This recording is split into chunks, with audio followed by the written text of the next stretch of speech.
हिंदीच्या प्रश्नावरती पण बोललो होतो मी, तेव्हा माझ्याकडे आले होते ना जेव्हा ते शिक्षण मंत्री भुसे, त्यालाही मी म्हटलं होतं, मी म्हटलं गुजरातमध्ये आहे का हो?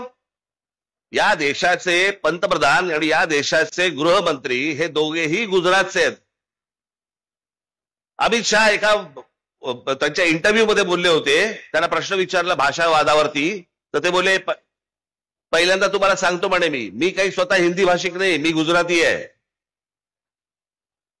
देशाचा गृहमंत्री स्वतः ठणकावून सांगतो की नाही मी हिंदी भाषिक नाही, मी गुजराती आहे.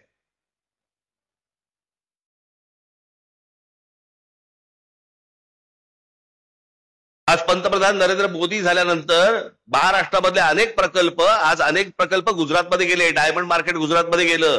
प्रत्येक माणसाला आपल्या राज्याबद्दल प्रेम असतं. आम्ही बोललो की संकुचित कसे होतो?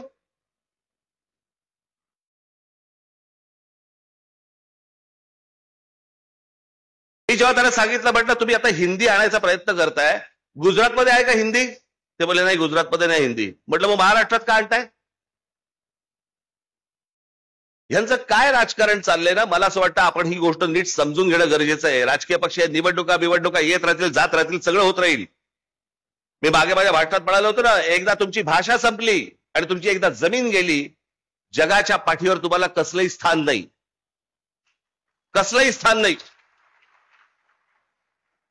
मी आता मुद्दा म्हणून तुम्हाला आता गुजरात मधली जागेची परिस्थिती म्हणजे शेती जमीन बघा, शेतीची जमीन गुजरात मधली काय परिस्थिती आहे? Gujarat tenancy and agriculture land act या कायद्यानुसार गुजरातमध्ये जे गुजरातचे रहिवासी नाहीत किंवा अनिवासी भारतीयांना शेत जमीन विकत घेता येत नाही. म्हणजे उद्या जर समजा तुम्ही महाराष्ट्रामधनं जर समजा गुजरातला गेलात, तुम्हाला शेत जमीन विकत घेता येणार नाही. हे भारतामध्ये चालू आहे, हे आपल्या देशातच चालू आहे. ज्या राज्याचे पंतप्रधान आणि गृहमंत्री हे दोन्ही एका ज्या गुजरात राज्याचे आहेत, त्यांच्या राज्यामधली शेत जमीन या देशातला कोणीही नागरिक जाऊन विकत घेऊ शकत नाही.